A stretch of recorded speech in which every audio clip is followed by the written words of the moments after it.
Hello, everybody. Welcome back to Wine Up Tea. I'm Tea. Wayne. No, to do it again.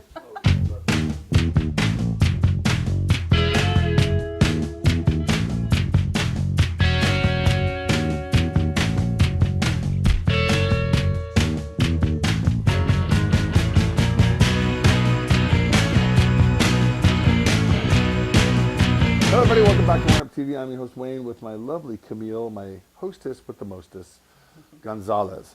We're going to talk about Australia today, and these are actually some wines that are going to be featured in our upcoming wine club. Low production, at least on a couple of these things, but really high quality. And, you know, every year there's a certain new hot region, new hot country that people gravitate towards.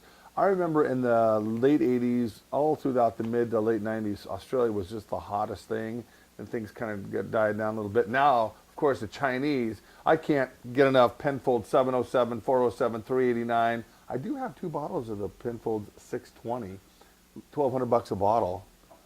In case anybody's interested. In case anybody's interested, right? Throw that But out there. you know, they only made 270 bottles, and that's interesting in itself. The Bin 620, the oldest surviving Cabernet Sauvignon grapes in the world, planted in like the 1850s. What's neat about that, it's a pre-phylloxera.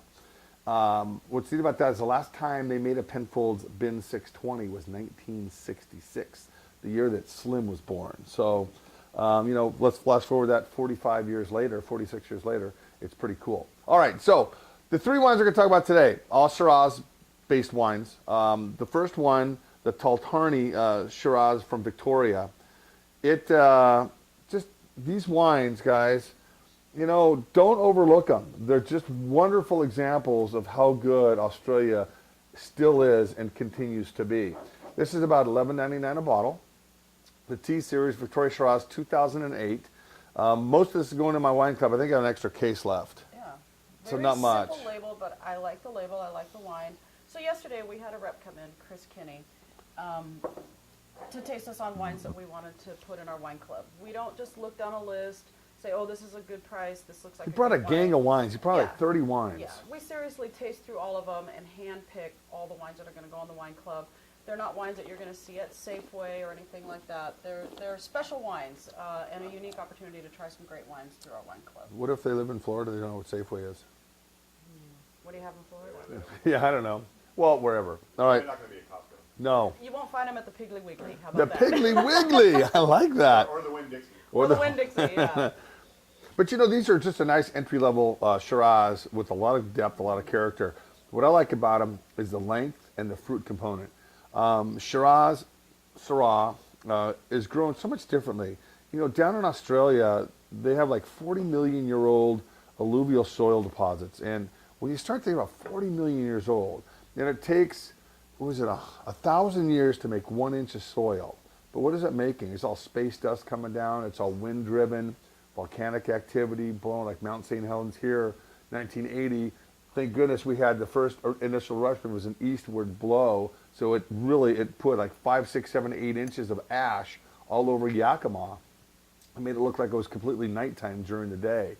Very interesting. But that added that much soil or that much component to make soil. So it's kind of cool. Yeah, all kinds of cool stuff down there. Like when Travis was here yesterday talking about when he got to go to Australia on business, you know. And the thinning ozone layer that's out there. And he said, you stand up on some of these slopes and you look out at the view, and he says it's like 3D. It's so clear and so bright out there. This is just a really nice example. You know, Great that's wine, a yummy wine. All right. Next one we're going to have, it's called Zante's Footstep. This again, $12.99 a bottle, 2007.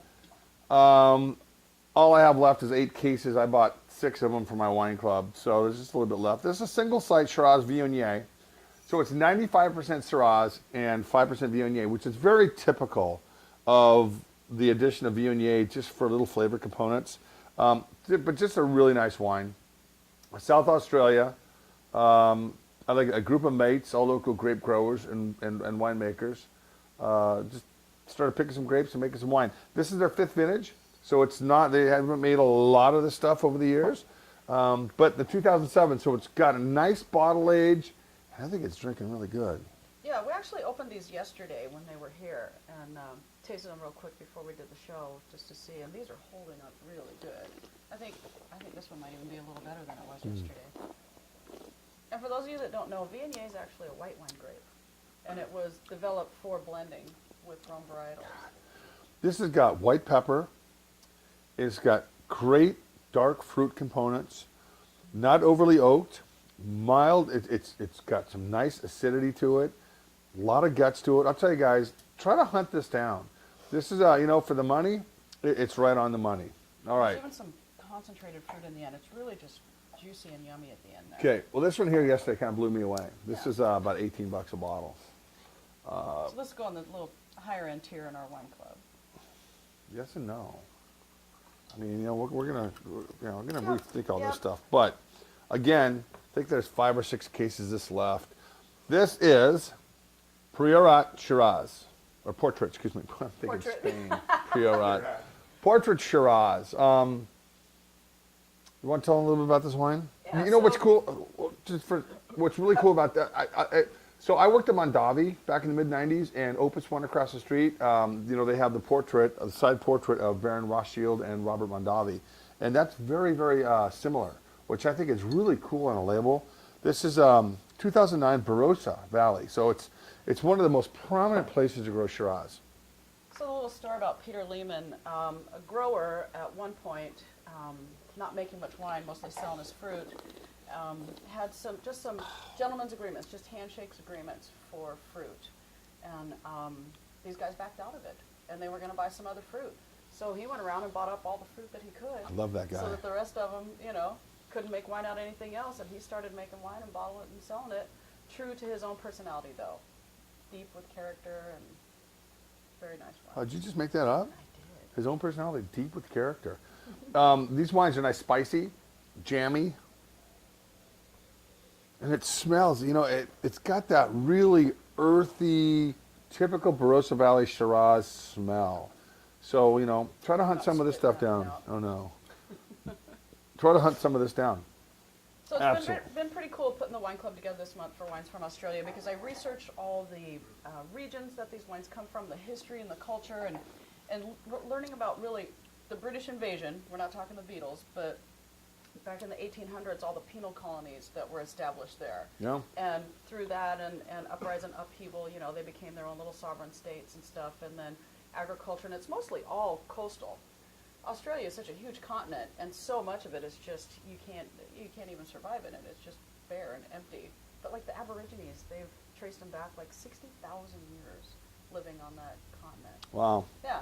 It is pretty cool, and like Camille said, you know, it was based on a prison at one time, and that's where they used to take all the criminals. So when you look at that aspect of the history of Australia, and Australia is a huge continent, and you know, it's a big island. Not much of it is habitable.